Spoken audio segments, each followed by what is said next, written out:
வணக்கம். நான் சத்யவர்ஷா. இந்திய அரசியல் அமைப்பு ஆலோசகராக பணியாற்றி வருகின்றேன். அனைத்திந்திய அண்ணா திராவிட முன்னேற்றக் கழகத்தின் தேர்தல் அறிக்கை 251 ஊராட்சி செயலாளர்கள் மற்றும் கிராம உதவியாளர்களுக்கு பணி பாதுகாப்பு மற்றும் ஊதியம் முறைப்படுத்தப்படும். தேர்தல் அறிக்கை 252 மாநகராட்சிகள், நகராட்சிகள், பேரூராட்சிகள் மற்றும் ஊராட்சிகள் பணிபுரியும் தூய்மை பணியாளர்களுக்கு பணி பாதுகாப்பு உறுதி செய்வதுடன் அவர்களது ஊதியம் உயர்த்தி வழங்கப்படும். தேர்தல் அறிக்கை 253 தமிழ்நாடு மாநில ஊரக நகர்ப்புற வாழ்வாதார இயக்க பணியாளர்களுக்கு பொது காப்பீடு மற்றும் மருத்துவ காப்பீடு திட்டத்தின் கீழ் இணைக்க நடவடிக்கை எடுக்கப்படும். காவல்துறை தேர்தல் அறிக்கை 254 காவல்துறையில் பணிபுரியும் காவலர்களுக்கு சுழற்சி முறையில் வாரம் ஒரு நாள் விடுப்பு வழங்கப்படும்.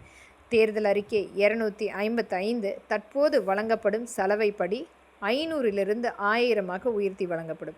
தேர்தல் அறிக்கை 256 சென்னை போன்ற பெருநகரங்களில் காவலர்களுக்கு நாளொன்றுக்கு ரூபாய் 300 உணவு படியாக வழங்கப்படுகிறது. ஞாயிற்றுக்கிழமை நீங்களாக மற்ற மாவட்டங்கள் மற்றும் மாநகரங்களில் ரூபாய் 200 உணவு படியாக வழங்க நடவடிக்கை எடுக்கப்படும். தேர்தல் அறிக்கை 257 எங்களது ஆட்சியில் சென்னை எழும்பூரில் காவலர் நல மருத்துவமனை அமைக்கப்பட்டது.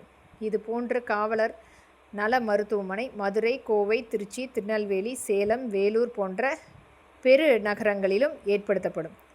தேர்தல் அறிக்கை 258 தமிழ்நாட்டில் சட்டம் ஒழுங்கு சீர்கேடு இரும்பு கரம் கொண்டு அடக்கப்படும். தமிழ்நாட்டில் கஞ்சா மற்றும் போதைப் பொருட்களை முற்றிலும் ஒழிக்க முதலமைச்சரின் நேரடி கட்டுப்பாட்டில் சிறப்பு அதிரடிப்படை அமைக்கப்படும். மேலும் போதைப் பொருள் விற்பனை செய்பவர்கள் குண்டர் சட்டத்தில் கைது செய்யப்படுவார்கள்.